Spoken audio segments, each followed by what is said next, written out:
On average, every ton of steel produced releases 1.7 tons of carbon dioxide into the atmosphere.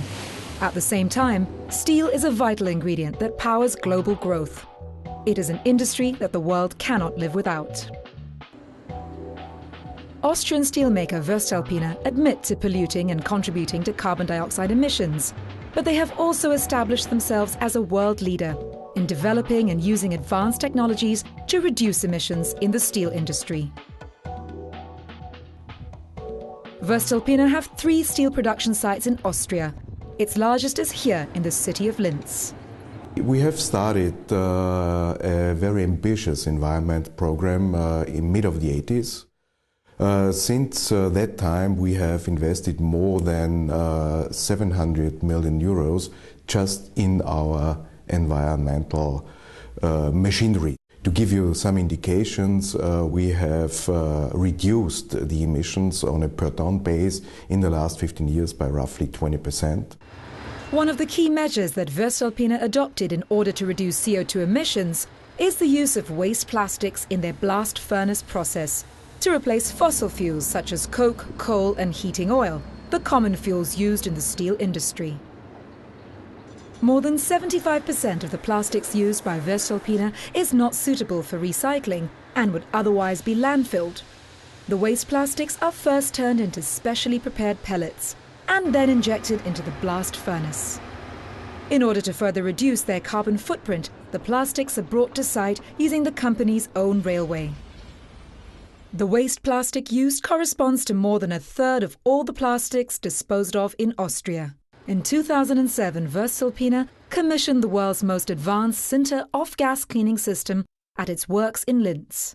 Each year, Voestalpine produced nearly 3 million metric tons of sinter, a key ingredient in the blast furnace process.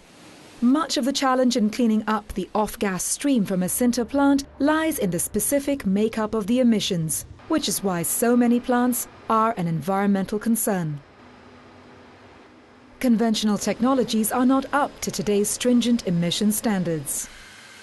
In response to this challenge, Voestalpine and Siemens jointly developed a filtration system that cuts 95% of the heavy metals and over 97% of dioxins.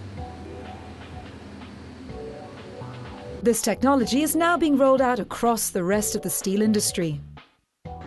Reduced carbon emissions can also be seen by the site becoming more energy efficient. Waste energy from the steel production process is recovered and used to generate 90% of the site's electricity needs. With the construction of a new power plant, within a year Voestalpine hopes to increase this amount to 100%. Surplus energy is supplied to the national grid in Austria and helps power the surrounding villages. Voestalpine's emission reduction does not focus just on the production process.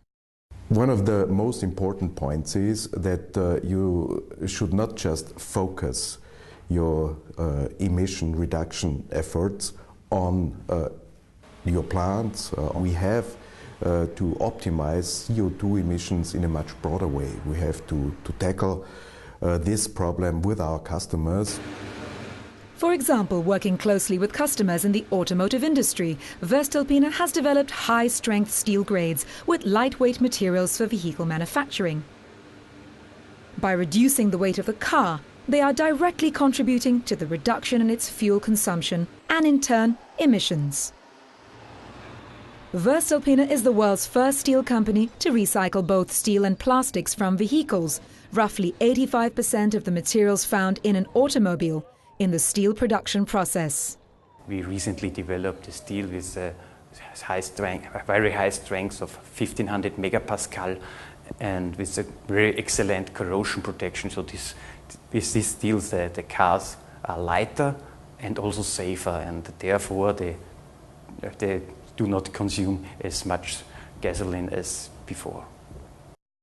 At the plant in Linz, emission monitoring units measure various emissions and transmit the data online to the relevant authorities. The general public too is able to see Voestalpine's CO2 emissions across the whole production site via an online monitor.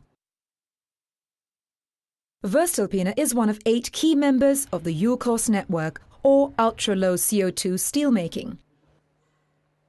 Yulkos is a joint effort by all large European steel companies to reduce long-term CO2 emissions by 50% over the next 35 years.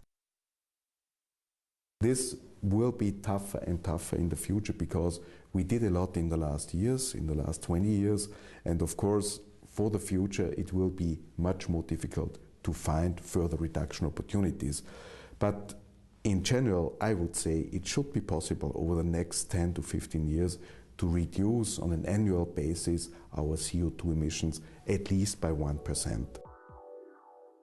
Over 90% of steel industry emissions come from iron production in 9 countries or regions: Brazil, China, the EU 27, India, Japan, Korea, Russia, Ukraine, and the USA. Producers from all these countries will have to work together if Voestalpine's efforts are to become industry standard.